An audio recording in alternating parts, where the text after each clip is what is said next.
Joining us now is Ed Mansouri. He is the founder of WeatherSTEM. Ed, thanks so much for taking time out to talk with us today. Oh, thanks for talking to me. It's a real pleasure to talk to you as always. We had the pleasure of having you on the Carolina Weather Group a few years ago. I had the pleasure of meeting one of your crews when they did an install in Rock Hill, South Carolina. And since then, your network has just grown and grown. So for anyone who is not familiar with WeatherSTEM, tell us about it. WeatherSTEM, it represents an intersection of innovative weather technology, hardware and software. So you mentioned our network expanding, and the network consists of strategically placed what we call WeatherSTEM units. So these are WeatherSTEMs. These are sites that have a modern weather station that is keeping track of the atmosphere at that location, moment by moment. Cameras that are telling the story. So the weather instruments measure the temperature, measure the wind speed, measure the pressure, measure the data that describes what the atmosphere is doing at that location. But then the cameras take a step further and they create this journal that really helps us understand what's happening and what has happened at these sites, because we're storing the data perpetually. And we can go back in time and see what it was at a particular place at a particular point in time. Your cameras have captured updrafts, downdrafts, tornadoes, lightning, hurricanes, and of course, snow to run the kind of the gamut there. Who is the consumer of all this data, Ed? Well, the business model, if you will, of WeatherSTEM is really evolving. We started, as you may remember, when we first had the opportunity and the privilege to meet you guys. I believe I shared that our program started with an educational beginning. Okay, and the STEM in our company's name, WeatherSTEM, is not gratuitous. My background, I am a meteorologist. That's what I went to school for. But in the 15 years before I started WeatherSTEM, I ran an online education software company. Okay. And a lot of my work was in the state of Florida. And WeatherSTEM started, to refresh your memory, by developing weather curriculum. Okay. We created a course for high school students in the state of Florida, an online course about weather. That was how WeatherSTEM started. Then we got the idea. We said, well, what if we could put a weather station up at a school and then use the weather information, use the weather data to help teach the course? So that was the genesis of WeatherSTEM. The initial focus was, let's collect weather data and have it used for educational purposes. But as time went by, we started to recognize that this data was useful for scopes well outside of education. So we have sort of pivoted and developed a core competency in weather technology that's used for situational awareness, emergency management, asset protection, to use sort of a term that's used in a lot of corporate environments. So that is sort of what we have shifted our focus toward. I want to talk to you a little bit about how public officials, emergency managers use this in a moment, but to draw in our audience, they maybe have seen your product knowingly or unknowingly, recognizing it as some of those live pictures they see on big names like Fox Weather, where they're taking a live look at all of these communities across the country. So on this day, as we're talking about disaster response and things that happen in the local community, it's sometimes your cameras that, coupled maybe with storm chasers and those folks on the ground, allow people to virtually take a eye look at what's happening in those communities. How does that work, and how can that be beneficial for the public and for emergency managers? Well, the ability to be at a remote location, far removed from a potentially hazardous situation, but still be able to monitor how that situation is unfolding and how it is impacting, property, how it is impacting neighborhoods. We've just gotten so much good feedback about how useful these systems are, particularly the cameras, during severe weather situations. During Hurricane Idalia, we were very proud that pretty much just the entire path of that storm, it moved over a lot of communities that had a lot of WeatherSTEM systems, and there was a lot of feedback that these systems were very useful and very beneficial to have. we've also talking about one of our kind of new initiatives. It's not so much a new initiative as far as like the technology, but as far as the packaging of it. We've come up with this vision that we call WeatherSTEM Hometown. Okay. And we've started, we're based, as you might remember, in Tallahassee, Florida, which is right on the very close to the Georgia border. Okay. And we've started rolling out this WeatherSTEM Hometown in Georgia. You have a town square. You have a lot of times you'll have like a railroad crossing, you'll have a drugstore, maybe some fast food restaurants, high school football field. So the vision for WeatherSTEM Hometown and the first deployment of this has been in Quitman, which is a small South Georgia town in Brooks County. And it has just been overwhelmingly popular because what we do is we put the system right in the town square. And a lot of these towns have these picturesque courthouses because they're often the county seats. So we capture the courthouse, which everyone in the community is familiar with. And then the system, the web and the mobile parts of the program sort of reach out and provide benefit to the whole community. Okay. You have this educational platform that is available to the schools, to the teachers, to the students. You have this real-time situational awareness data, lightning data, heat data, severe weather alert data that is available to law enforcement, emergency management personnel. You have rainfall data for the agriculturalists.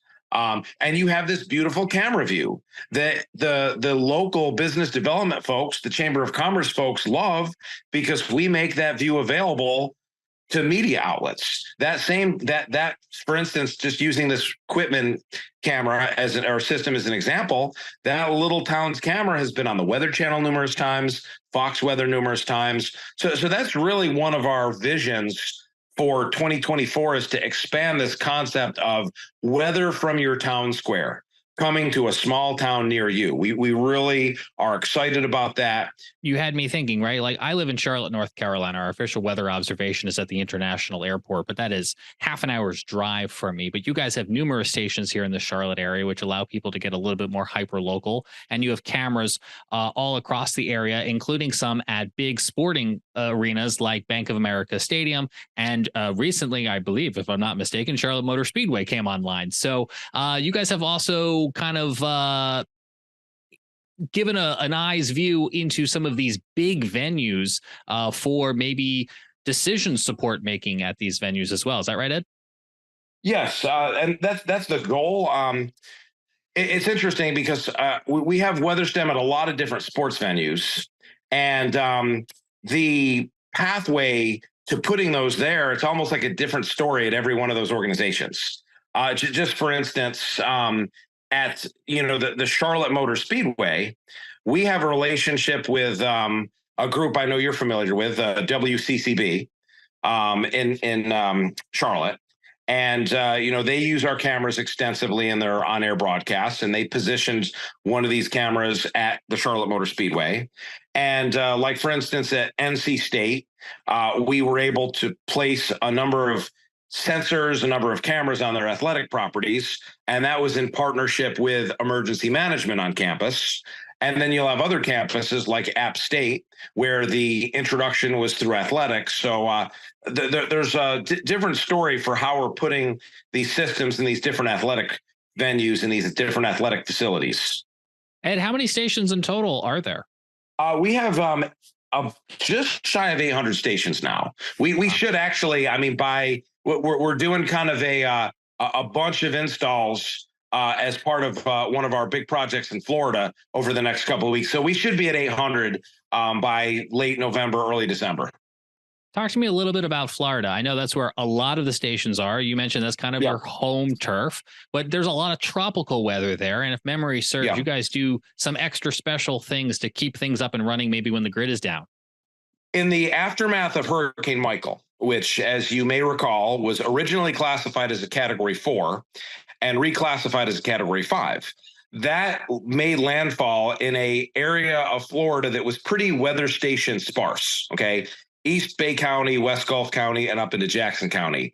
And it turned out that at the time, there were very few weather monitoring systems or stations in that area. One of the counties that was impacted, an inland county, is Jackson County. And the only stations that were around during Hurricane Michael were systems we had installed at local schools in that county. And of course, when the winds got to be about 100 miles an hour, what happens at the school? The power goes out, the internet goes out. Okay. So in the aftermath of Hurricane Michael, we collaborated with the state of Florida's Division of Emergency Management. Okay. So the folks who are commissioned with keeping our 20 some million citizens safe. And we developed a specification for a hurricane-proof WeatherSTEM system. Okay, wind rated to withstand up to 185 mile per hour winds. It's going to, have multiple cell connections, Verizon, AT&T. It's going to be 100% solar power, so it's going to be off the grid. Every state in this country has severe weather risks to people, to property. I'm not going to say that Florida has more than any other state, but we do have a lot of issues. Okay. We do have the hurricanes. We do have more lightning fatalities than any other states. We are third in tornado related fatalities in the last 30 plus years. Okay. So we feel that if we can build a system for Florida, we can build a system for just about anywhere. You had mentioned that during Hurricane Michael, you guys had a lot of sensors in places where there weren't other sensors. And I can remember watching some of your live cameras as that historic storm made landfall. What were you thinking? What were you feeling as you were looking at the live video from your cameras? Well, a story I'll tell you about that. Okay. Our very first solar powered cellular WeatherSTEM system was at the St. George Island Bridge. Okay, which is in Franklin County, Florida, which is not far from where Michael made landfall. Okay. And it was during the lead up to landfall, it was on the Weather Channel continuously. Okay. But the cell phone signals were still working and our system was still sufficiently powered. Okay. So then, like right before landfall, the system went offline. And I was like, oh, man, I figured maybe the cell towers buckled. Okay. I remember when we installed that system, okay, before Hurricane Michael, we were about 20 feet off the water. Like, so the components, like there's an enclosure, and inside of that enclosure, you have like a cellular modem, you have a solar inverter, you have some gear. Okay. And I remember thinking, man, if this thing isn't high enough off the water, that'll be some hell of a storm. Well, guess what? It went underwater. Okay. It got submerged. And that's why it went offline. And of course, lessons learned. And we kind of took from that and better understood just how high off the water things need to be in future situations. But yeah, that was very memorable as far as that situation.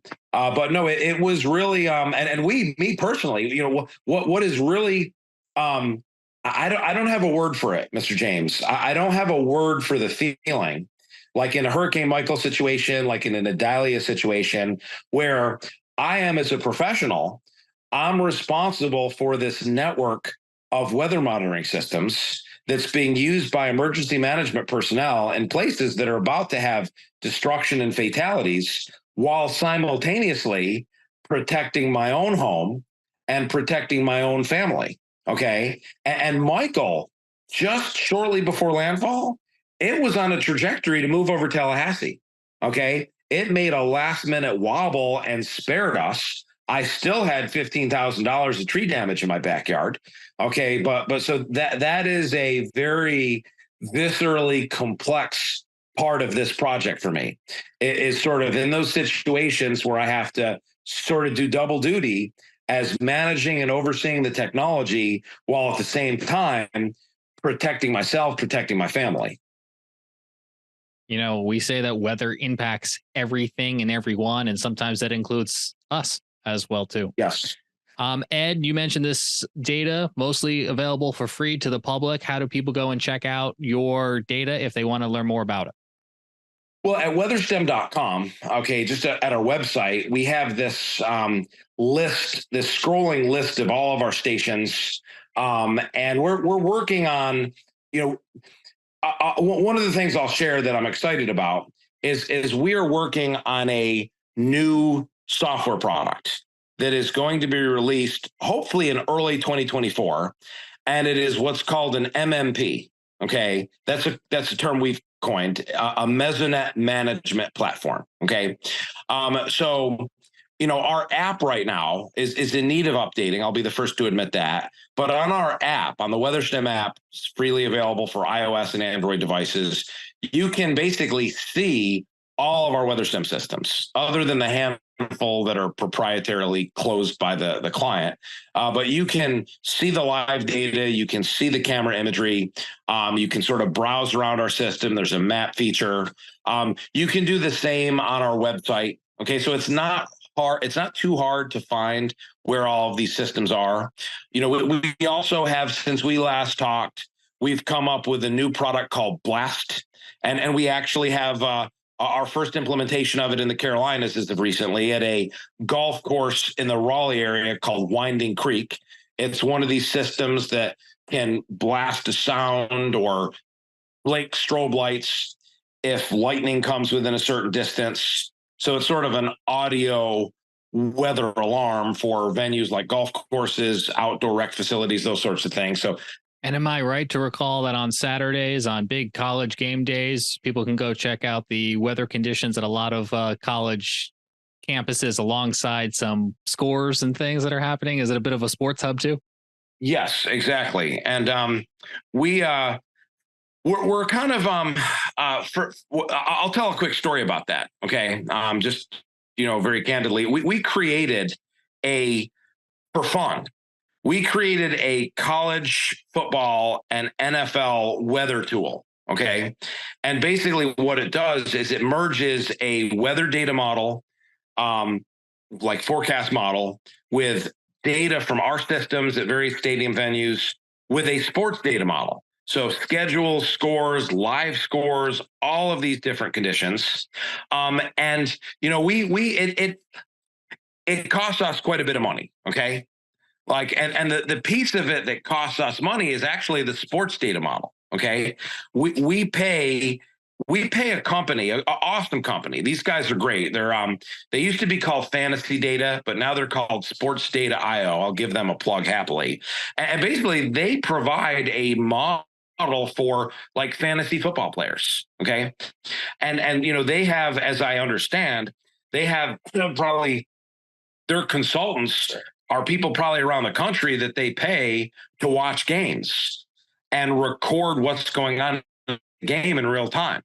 Okay. And then they make that data available as a feed. And that's one of the core things that drives this program for us. Okay. So they don't give it to us for free. We have to pay for it. Okay. And it's awesome. But, I promised our chief financial officer a couple of years ago, I promised that if it wasn't something that was at least breaking even for us, we would discontinue it. Okay. So we discontinued it this year. Okay. But we discontinued it at the beginning of the season.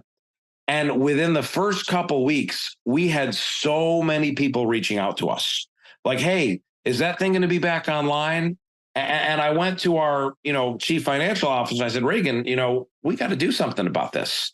So we reactivated it for a couple months to see if maybe we could see about finding a sponsor for it. And what I found out that was amazing was just about everyone that reached out. I took a few of them and asked them some questions about it. They were sports bettors. Okay.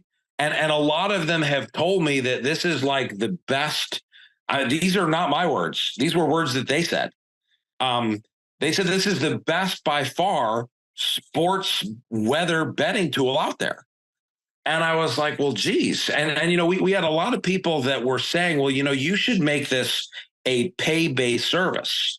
And I'll be honest, I have a philosophical dilemma with it, because on the one hand, okay, we call ourselves an education company, WeatherSTEM. And then on the other hand, a service for gamblers. I mean, hey, I have no problem with gambling. I don't do it myself. It's just not my thing. So, having a business that caters to gambling is something that we just don't know.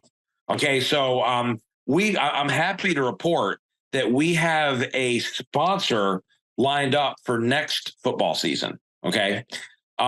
So that is a little bit of a rambling stream of consciousness about the story of this football weather tool and how it was something we created for fun, was costing us a lot of money. We had to discontinue it. And by discontinuing it, we realized that it was a hell of a lot better, apparently, than we thought it was. Well, I know we've had the opportunity on our podcast to talk with folks who have been doing fantasy sports and use that weather data to help them decide which players will perform best. And now that sports betting is becoming more widely accepted, I can see that, Ed. And also, when it comes to the moral consciousness, that's the same dilemma so many states across the country are in right now, as they're trying to figure out how to handle that revenue themselves. And here's what I predict, sir. From what I understand is that in Europe, they have gotten much more involved in what's called in-game betting. Okay. So bets that are made like micro wagers, like, okay, I'm going to bet 20 euros that this guy misses this penalty kick. Okay. And from what I understand, it's only a matter of time before that finds its way into mainstream betting in the United States. Okay. Like betting on the fly, like betting at the level, like I bet $20 this guy completes this pass for this fourth down. And at that point in time, you have to look at the weather.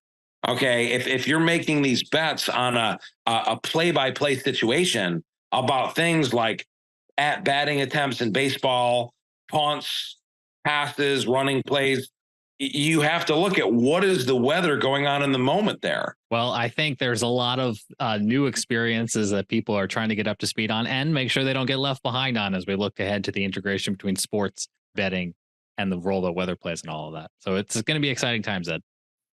Well, we're pioneers in it, and we hope to have the opportunity to really go from a handful of stadiums that we have more than a handful. We have about 40. Okay, we have about 40 major college football and NFL stadiums that have full WeatherSTEM systems, but we want to see that expand by an order of 10 in the near future. Okay, and hopefully we can find the right ingredients of either a partnership or sales and marketing to help make that happen in the next year or two.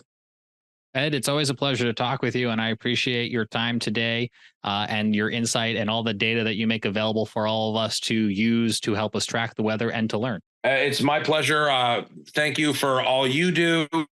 As you know, we have a lot of partners in the Carolinas, and we know that the Carolina Weather Group is a real treasure and very highly respected. So we're very excited to be partnered and just look forward to helping out any way we can. I appreciate that very much, Ed.